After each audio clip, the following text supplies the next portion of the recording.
दोस्तों, तो फिर से आप सभी का स्वागत है मेरे यूट्यूब चैनल पे। आज हम बात करेंगे जो देहरादून और उत्तरकाशी के बाद की परियोजनाएं हैं अन्य ज़िलों में, उन सभी के बारे में। इसका एक और पार्ट बन सकता है इसके बाद। तो वीडियो स्टार्ट करते हैं। रुद्रप्रयाग। रुद्रप्रयाग में जो परियोजनाएं हैं उनके बारे में जानेंगे। सिंगौली भटवाड़ी जल विद्युत परियोजना। फर्स्ट है सिंगौली भटवाड़ी जल विद्युत परियोजना, फाटा व्योम परियोजना और रामबाड़ा परियोजना। देखिए, भटवाड़ी रुद्रप्रयाग में, फाटा रुद्रप्रयाग में, रामबाड़ा रुद्रप्रयाग में। ऐसे याद करेंगे रुद्रप्रयाग की परियोजनाओं को। सारे के सारे नाम रुद्रप्रयाग से रिलेट करते हुए हैं। जो रुद्रप्रयाग में स्थान है उसी के नाम पर ही इनकी परियोजनाओं का नाम पड़ा है। तो सिंगौली भटवाड़ी जल विद्युत परियोजना, फाटा व्योम परियोजना और रामबाड़ा परियोजना, तीनों की तीन है मंदाकिनी नदी पर। नेक्स्ट है सोनप्रयाग परियोजना। सोनप्रयाग भी रुद्रप्रयाग में है। सोनप्रयाग परियोजना सोनगंगा और मंदाकिनी नदी के संगम पर स्थित है। इसके बाद मध्य महेश्वर परियोजना, ये पूछी गई है, हाल ही के एग्ज़ाम में पूछी गई है कि मध्य महेश्वर परियोजना किस नदी पर है। मध्य महेश्वर नदी पर है। यहाँ पर मध्य महेश्वर और सोनप्रयाग आया है, तो इसी से रिलेट करते हुए हम एक वो पढ़ लेते हैं कि पंचप्रयाग और पंचकेदार कौन कौन से हैं। पंचप्रयाग और पंचकेदारों के नाम पढ़ लेते हैं ज़रा। तो देखिए, पंचप्रयाग में शामिल हैं विष्णुप्रयाग, नंदप्रयाग, कर्णप्रयाग, रुद्रप्रयाग और देवप्रयाग। इनमें से विष्णुप्रयाग, नंदप्रयाग और कर्णप्रयाग हैं तीनों के तीन चमोली में, और रुद्रप्रयाग है रुद्रप्रयाग में, और देवप्रयाग है टिहरी में। तो विष्णुप्रयाग, इनमें से क्वेश्चन पूछा जाता है कि विष्णुप्रयाग किन दो नदियों के संगम पर स्थित है। विष्णुप्रयाग किन दो नदियों के संगम पर स्थित है। इनमें से सभी में अलकनंदा कॉमन रहेगी। अलकनंदा सभी में कॉमन रहेगी, तो अलकनंदा सभी में कॉमन रहेगी। तो विष्णुप्रयाग किन दो नदियों के संगम पर है। अलकनंदा और विष्णु गंगा, या पश्चिमी धौली गंगा भी कहते हैं इसको। और नंदप्रयाग अलकनंदा और नंदाकिनी नदी के संगम पर। इसके बाद कर्णप्रयाग अलकनंदा और कर्णगंगा या पिंडर नदी के संगम पर। पिंडर या कर्णगंगा नदी के संगम पर। इसके बाद रुद्रप्रयाग अलकनंदा और भागीरथी नदी के संगम पर। नेक्स्ट है देवप्रयाग अलकनंदा, रुद्रप्रयाग अलकनंदा और मंदाकिनी नदी के संगम पर, और देवप्रयाग अलकनंदा और भागीरथी नदी के संगम पर देवप्रयाग स्थित है। देवप्रयाग टिहरी गढ़वाल में है। तो इसको याद करेंगे, पंचप्रयाग में कौन कौन से शामिल है ये याद करेंगे। इसके बाद नेक्स्ट, ये पंचकेदार भी यहीं पर पढ़ लेते हैं। पंचकेदार में केदारनाथ, मधमहेश्वरनाथ, तुंगनाथ, रुद्रनाथ और कल्पेश्वरनाथ पंच केदारों में शामिल है। इनमें से केदारनाथ, मधमहेश्वरनाथ और तुंगनाथ, ये तीन रुद्रप्रयाग में हैं, और रुद्रनाथ और कल्पेश्वरनाथ ये दो चमोली में स्थित हैं। तो इस प्रकार से हमने पंचप्रयाग और पंचकेदारों को एक साथ पढ़ लिया। इनकी लोकेशन कहाँ है सारी। देखिए, ऊपर से नीचे का क्रम भी यही है, और फर्स्ट केदार से लास्ट केदार तक का क्रम भी यही है जैसे लिखे गए हैं। नेक्स्ट, पौड़ी में कौन कौन सी जल विद्युत परियोजनाएं हैं। पौड़ी में श्रीनगर या अलकनंदा जल विद्युत परियोजना 330 मेगावाट की है, अलकनंदा नदी पर है।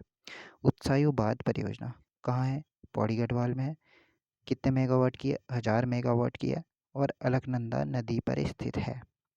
नेक्स्ट, रामगंगा या कालागढ़ परियोजना, यह है पश्चिमी रामगंगा नदी के तट पर है, और 127 मीटर इसकी हाइट है। चीला परियोजना गंगा नदी पर। दुनाव और मरोड़ा परियोजना नयार नदी पर।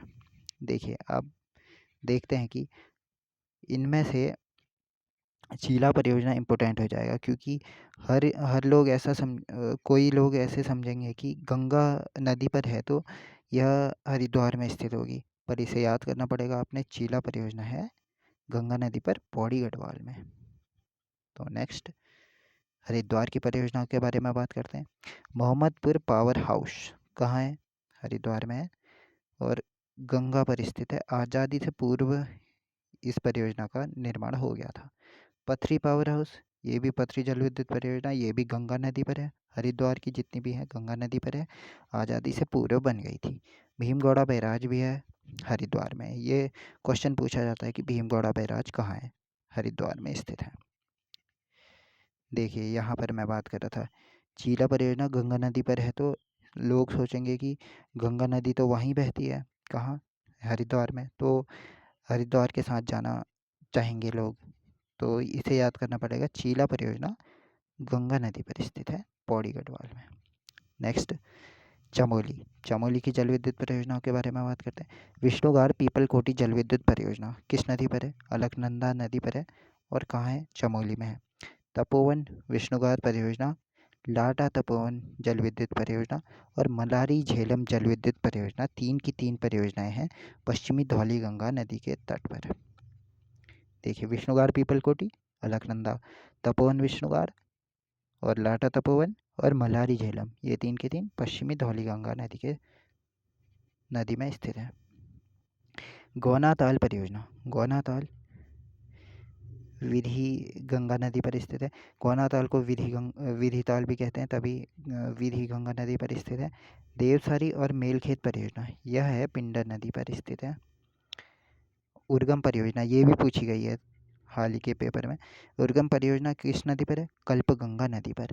गरुड़ गंगा परियोजना गरुड़ गंगा नदी पर। ऋषि गंगा प्रोजेक्ट जिसमें बाढ़ आई थी बीच में 2021-22 या 22-23 में, ऐसे ही, तो वह परियोजना यही थी, ऋषि गंगा पावर प्रोजेक्ट कहते हैं इसको।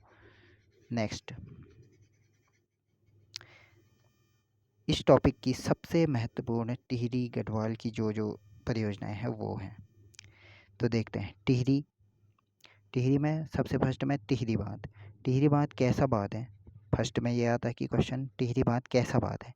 इनबैंकमेंट डैम कहते हैं इसे। मिट्टी और काफर निर्मित, मिट्टी और पत्थर से निर्मित यह डैम है जो टिहरी में स्थित है। यह भागीरथी और भिलंगना नदी के संगम पर स्थित है, जिसे इन दोनों के संगम को गणेश प्रयाग के नाम से भी जाना जाता है। स्थानीय नाम है इसका सुमन सागर और आधिकारिक नाम है इसका स्वामी रामतीर्थ सागर। क्यों रखा गया होगा? क्योंकि 1906 में इन्होंने जल समाधि ली थी टिहरी झील टिहरी बांध जहाँ पर है वहाँ पर, इसीलिए इसका आधिकारिक नाम पड़ा है स्वामी रामतीर्थ सागर। परिकल्पना किसने की, कब की? यूपी सरकार द्वारा 1949 में की गई थी कि यहाँ इस स्थान पर डैम बनेगा करके। जांच शुरू हुई 1961 में, तो योजना आयोग द्वारा मंजूरी दी गई इसको 1972 में। ये 3 डेट याद करनी है। परिकल्पना की गई 1949 में, जांच की गई 1961 में और योजना आयोग द्वारा मंजूरी दी गई 1972 में। इसे एशिया व उत्तराखंड का सबसे ऊंचा और विश्व का चौथा सबसे ऊंचा बांध माना जाता है। इसकी ऊंचाई है 260.5 मीटर और टिहरी बांध परियोजना को राष्ट्र का गांव की संज्ञा दी गई है। नेक्स्ट है 1978 में सिंचाई विभाग यूपी ने बांध का कार्य स्टार्ट कर दिया था। तो यह बांध का कार्य इतने धीमे चल रहा था कि इसके स्थान पर 1988 में योजना आयोग द्वारा, केंद्र द्वारा 1988 में टीएचडीसी की स्थापना कर दी। टिहरी हाइड्रो डेवलपमेंट कॉरपोरेशन की स्थापना कर दी 12 जुलाई 1988 को टीएचडीसी का गठन हो गया। तो इसके बाद क्या हुआ कि 1989 में टीएचडीसी को बांध का कार्य सौंप दिया गया। 1972 में इसकी योजना आयोग द्वारा मंजूरी दी गई थी। तो इसकी टोटल वो उत्पादन क्षमता थी 600 मेगावाट की। पर उसके बाद 1986 में रूस के राष्ट्रपति मिखाइल गोर्बाचोव आए, उनके साथ समझौता हुआ, तो इस परियोजना को इसके बाद 2400 मेगावाट की कर दिया गया। 600 मेगावाट की थी पहले, फिर 2400 मेगावाट की कर दिया गया। फिर बांध का डिज़ाइन तैयार किया प्रोफेसर जेम्स ब्रून के द्वारा। ये भी क्वेश्चन पूछा जाता है। कुल जलाशय का क्षेत्रफल है 42 वर्ग किलोमीटर। इसका कुल जलाशय का जो क्षेत्रफल है वो 42 वर्ग किलोमीटर है। दिल्ली को इससे 300 क्यूसेक पानी जाता है और यूपी को 200 क्यूसेक पानी जाता है इस परियोजना से, टिहरी जल विद्युत परियोजना से। इसके 2 चरण हैं, वैसे 3 चरणों में विभाजित है। 2 चरण हैं। 1000 मेगावाट का टिहरी बांध जल विद्युत परियोजना है और सेकंड चरण में 1400 मेगावाट है। इसमें भी 2 चरणों में विभाजित कर दिया गया है। टिहरी पंप स्टोरेज 1000 मेगावाट की और कोटेश्वर बांध 400 मेगावाट की है और ये मेन बांध से 22 किलोमीटर दूर बनाई गई है। कोटेश्वर बांध परियोजना, पंचेसर कह रहा हूँ, पंचेसर तो चंपावत में है, बनने जा रही है, निर्माणाधीन प्रस्तावित है। मतलब कोटेश्वर बांध 22 किलोमीटर दूर पर स्थित है इस मेन परियोजना से, जो कि भागीरथी नदी पर स्थित है। ये क्वेश्चन आता है कि भागीरथी नदी पर कोटेश्वर बांध किस नदी पर स्थित है? भागीरथी नदी पर स्थित है। इसके बाद 30 जुलाई 2006 को इसे राष्ट्र को समर्पित कर दिया गया, मतलब पहला चरण स्टार्ट कर दिया गया इसका। बिजली उत्पादन होने लग गया था, मतलब 30 जुलाई 2006 से। रॉयल्टी 12% वो विद्युत ऊर्जा उत्पादन कर पहले ही बता दिया था कि ऊर्जा संसाधन जब फर्स्ट क्लास स्टार्ट हुई थी हमारी, कि अन्य कोई राज्य यहाँ अपनी परियोजनाएं लाएगा तो उसका 12% रॉयल्टी के रूप में हमें निःशुल्क मिलेगा। तो 2400 मेगावाट का 12% हो जाता है 288 मेगावाट।